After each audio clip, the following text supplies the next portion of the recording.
But a problem here for the number 78, Benjamin Smith. Looks like some damage on that bike, and with no time left in this qualifying session, it's all going to come down to what they can do to get ready for the first round of racing later on this afternoon.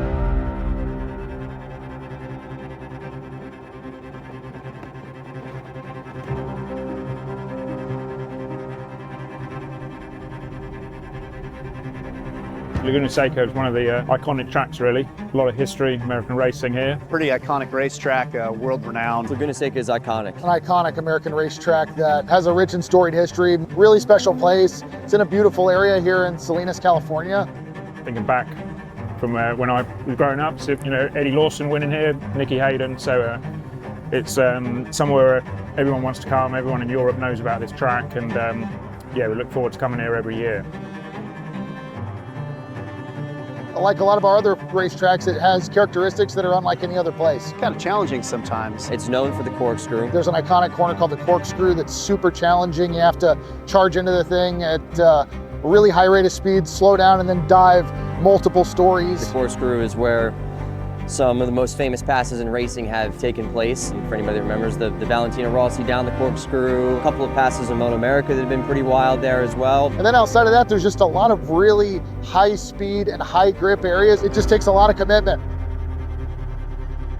There's certain spots of the track that require certain things from the suspension. It's important to flow. If you really get aggressive with this track and start charging the corners, it's counterproductive. That's kind of part of the reason why it's so iconic, is it's just created such good racing over the years. And who doesn't love racing motorcycles in California? I mean, I can never complain about that.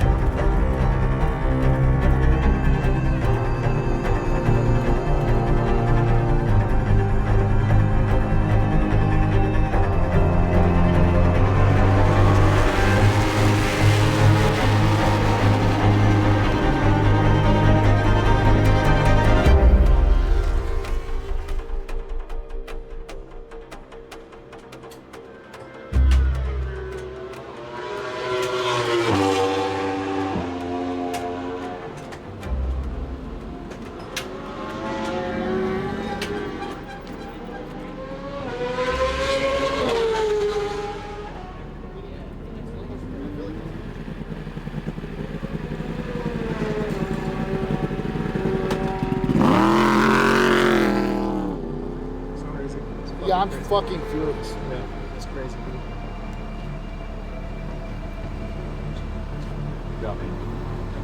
Yeah, thank you guys for the hustle. You bet, man. Yeah, I really appreciate it. You bet.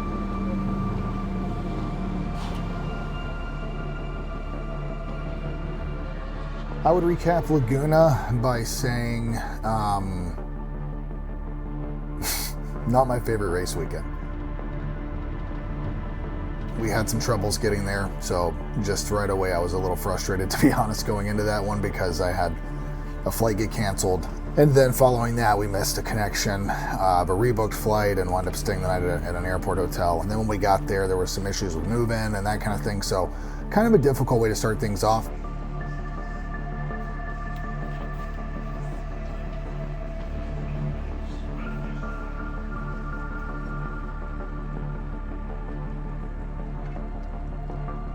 Race 2 at the Ridge, Ben had a slip-off whilst, doing really well in the second group. Had to replace some left side handlebar control and foot controls, some body work. Overall, got away not too bad. By the time end of Thursday hit, we were pretty much ready to go for Friday morning. I'm one of Ben's mechanics. I've been in the paddock for a little while now. My job is to basically make sure that motorcycle gets around the racetrack.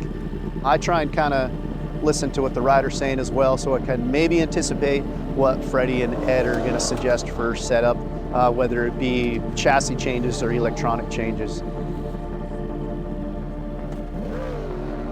We had a decent first practice. We had a little issue there at the beginning. Ben came right in after a single lap and said that the quick shifter wasn't working and that the bike was behaving strangely.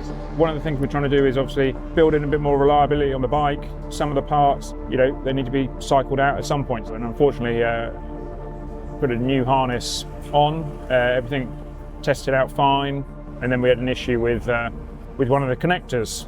Upon looking at the bike, a brand new harness, same one that we had an issue with at the Ridge that was serviced by the manufacturer, all of the wires going into the gear position sensor connector had just come out, which is really unusual to say the least. We had to make a repair to get Ben back out on the track. We managed to get back out for the second half of free practice.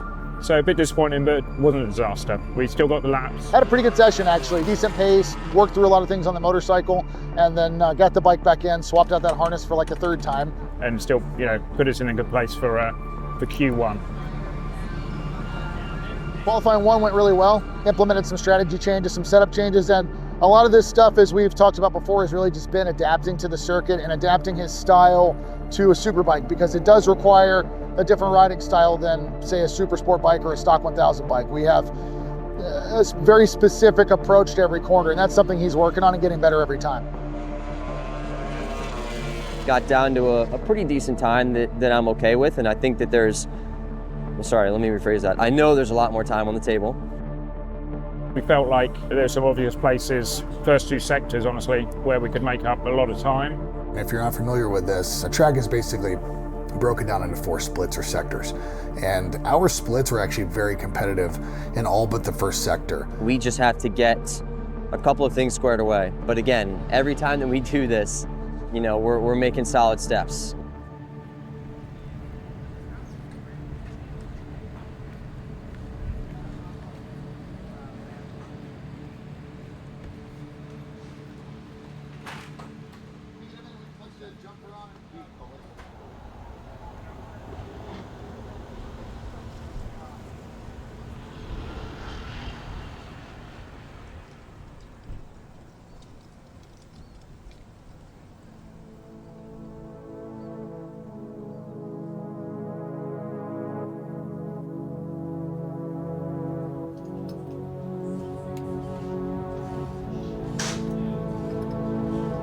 So one of the most vital components of our superbike, especially at a racetrack that has such challenging and undulating turns and elevation changes and things like that, is the suspension that we use. And of course, with this being a superbike, we have the most upper echelon and highest tier suspension that you can possibly run on a motorcycle within the rules. For that, we've chosen Bitubo, which is an Italian company and specializes almost exclusively in racing suspension. Primarily this season, we have their current generation World Superbike spec fork, which is a full standalone fork that's been customized for use on our motorcycle.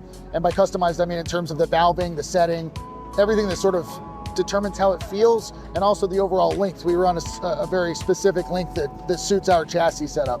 And then for the shock, we're running a Bitubo through rod shock, which is a technology that's actually pretty much exclusively used in MotoGP up until very recently. It's basically a shock that self-balances, and without getting too technical, minimizes pumping and has a tremendous amount of control, and actually is not a very maintenance intensive shock, which is really great for any superbike team because it's less work for the technicians. What we found is this stuff just works incredibly well for us. We've had to obviously dial it in a bit for our bike, and so it took a little bit of development, but what it does is it gives Ben the confidence to really push this thing to the absolute limit. Both the fork and the shock allow us to get the maximum amount of grip and feedback on the racetrack, and that's how we find our lap time.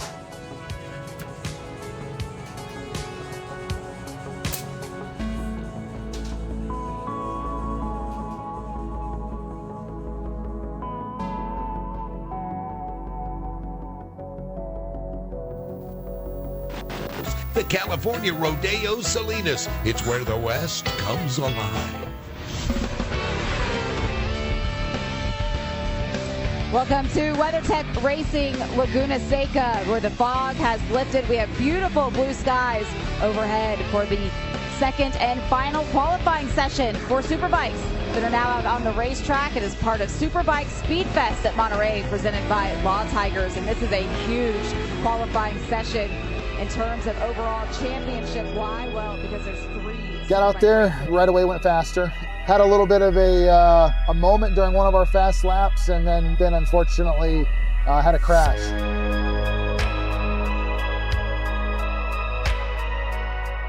I just made a mistake. That's part of this learning process. Nobody said this was going to be easy. I'm learning how to run at the front of a superbike race and be competitive. And, you know, that's going to come with some mistakes. You know, it's part of racing. You take it in stride, learn from what you can. That's obviously not my goal. That's not the end result that we want, but I can't say that I'm not trying. Whatever the outcome may be, I'm giving it 100%. Still improved on our time, so a net positive, but unfortunately we didn't hit our benchmark that we wanted to hit in terms of lap time. Again, wasn't too bad. Just didn't make the step we needed to take. So a bit of a struggle, further off than we need to be. On the plus side, looking at our sectors, we can see that we've made a substantial improvement in pace, and had we been able to complete our fast lap, we would have been more or less where we wanted to be. We just need to get there quicker. We're taking too long to get to where we need to be.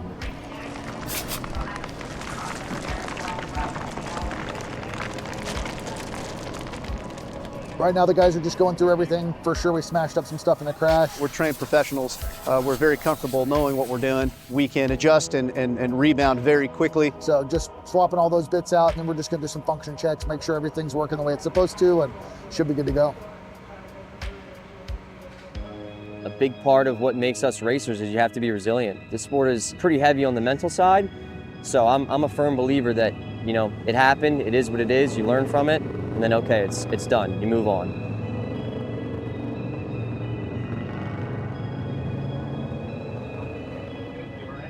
I'm fine, yeah, I feel fine.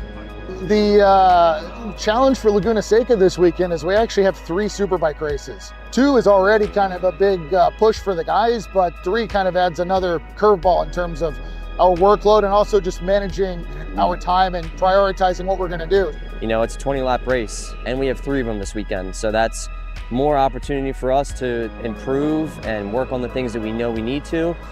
Ultimately, more time for myself to learn. Ben's a great starter, so hopefully we can get a good start and be in the mix for at least a top 5 battle. That's the aim. So, you know your pace is there, so you're going to be there after the first corner.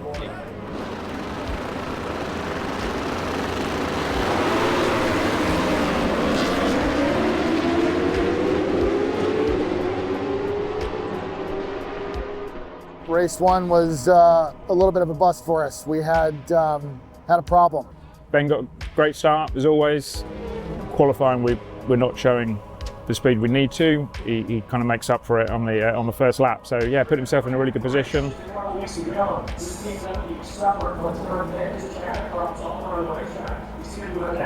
P7 plus 0 coming up, yeah. Several laps in, Ben pits in while we're in a battle for P6, I believe it was at the time.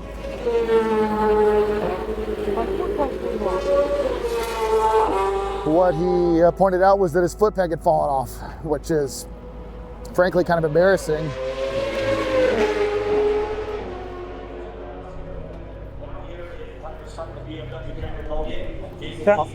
What's hit that? Is that how it was? Was it hit something? It was out of the reservoir, it was out of the fucking nest or something. The peg came off.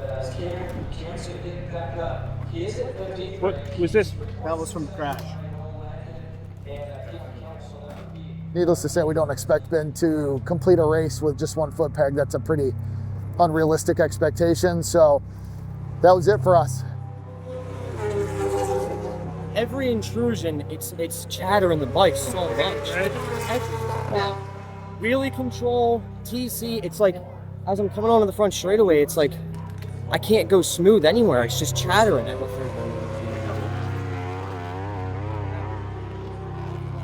Okay, let's fucking take it back. Fuck's sake. Back. If we have a spot like that, you know, where it's been mushed, we gotta take it off. Yeah, I'm sure that's why it didn't hold the torque, you know what I mean? I didn't really see that. Yeah, that's the part. Feel that indentation there. That's where we lost our. I'm sure it got worse as the bolt came out, you know what I mean? But that's where it crashed, you know, and I'm sure that's why we didn't have the contact area for it to take the torque.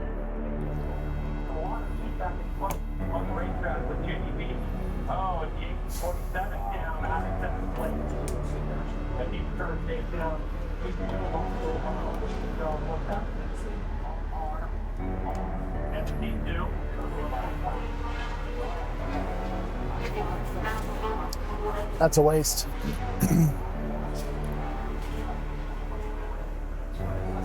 Yeah.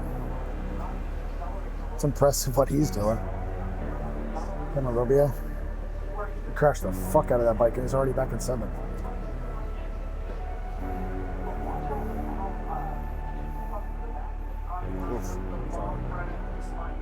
It's like the more intervention that it has, it's just blah, blah, blah, blah, blah, like chattering the whole bike.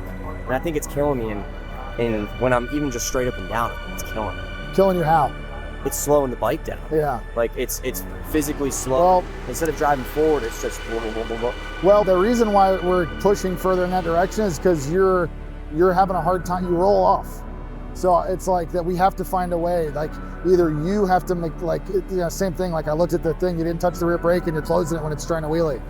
Like I would rather go back to what we had as far as like.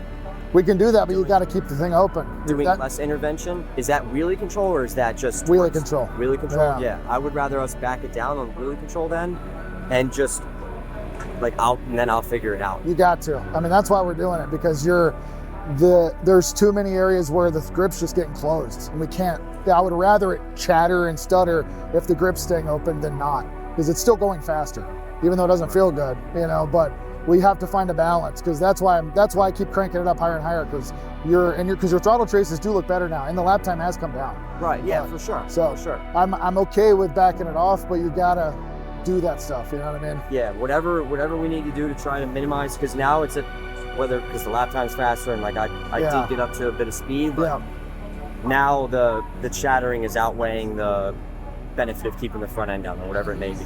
We'll look at it. Yeah. And it could also just be race conditions, like the front end physically wanting to come up more or whatever it may be. But that was the biggest thing that I noticed as far as the laps that I got and whatnot. We can sit down with the data and stuff. Okay. Yeah, we'll go through it. Yeah. Okay. Sorry. No, it's not your fault.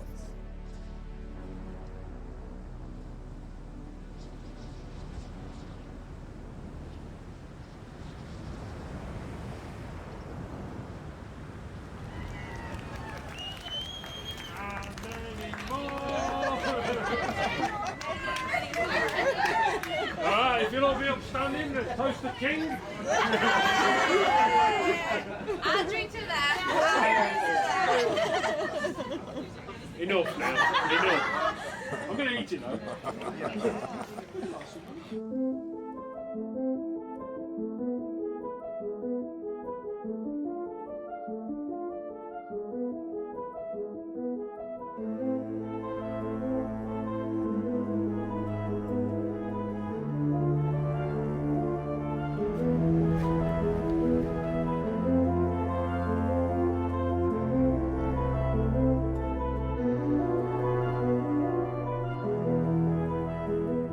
The good thing about 3-race weekend, we get to keep progressing. It's a bit more challenging for everyone because we really have to kind of prioritize how we're going to spend our time specifically between race 2 and 3.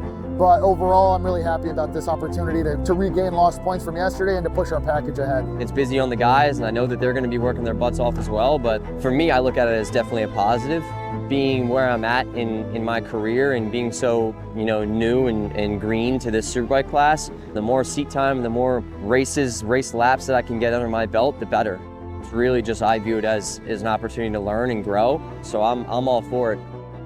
I mean, shoot, if we could have 3 races every weekend, I probably wouldn't be opposed to it. That felt better? Bit better. Okay. Yeah, still doing it up over coming into the corkscrew a bit. Yeah. Where it's Step better now. Okay. Step better, yeah. All right. What do you got for the track time? 37, so it's going to be similar to yesterday, but probably less greasy. So it should be optimal right now. Yeah. Race 3, probably going to be like yesterday. So 37 track temp, this is like perfect right now. Yeah, should be good. How was your race with maybe some plans for today? All right, man. Have fun. We implemented some major changes for both of those races. Starting off, one of the big things was Ben wanted to try the bike with a bit less wheelie control, so we started that off with a totally different wheelie control strategy. That kind of caught him out because it does impact the way the bike starts. So the bike did kind of a big wheelie on the start, and that made him have to do some makeup work. He wasn't expecting that. No. 1, 2, 3, 4, 5, 6, 7, 8, 9, 10, P9.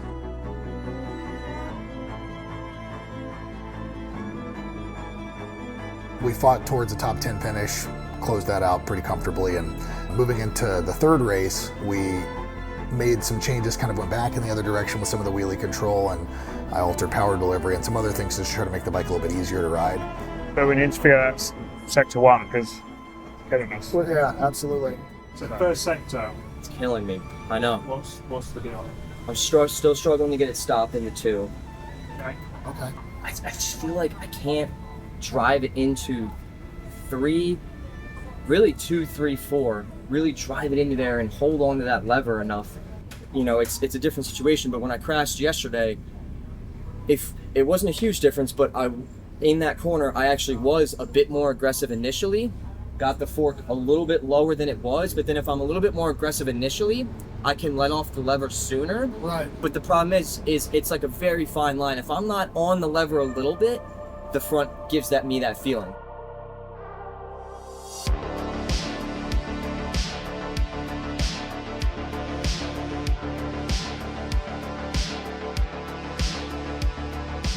Overall, the bike still worked relatively well. We just had some challenges in the first sector. That can come down to a lot of things, you know, track layout and comfort with the rider and things. In this instance, the first sector had a very unique layout in terms of the corners. They required kind of a unique approach relative to some of the other sectors on the track. And that was something that Ben was just kind of struggling a bit to get his head wrapped around the best approach to those areas.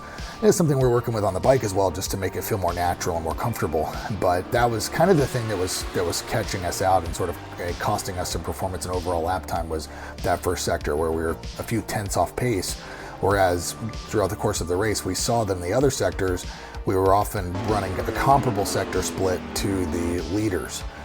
So it kind of goes to show that, you know, just one small area of the track, relatively speaking, can be enough to kind of compromise your entire race.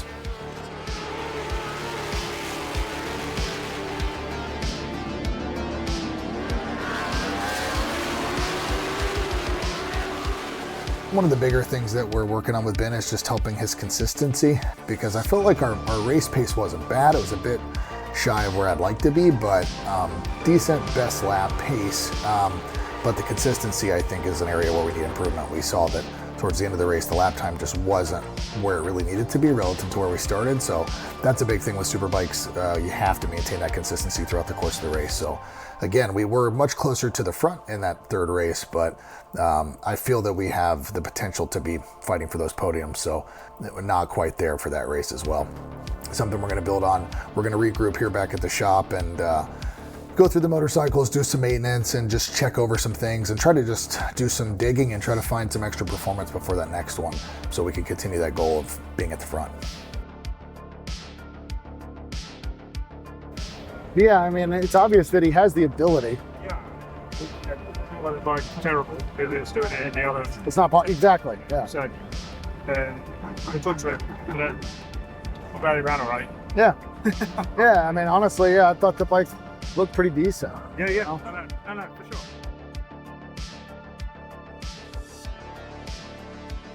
I'm pretty happy with the fact that we progressed every round, or every session, I should say. But overall, I'm not really thrilled with the level that we ended up at, just because I know we're capable of more, both with Ben as a rider and with us as a team with our total package. So don't get me wrong, again, I'm happy with the progression, but my target is to be on the podium, and we definitely fell short of that.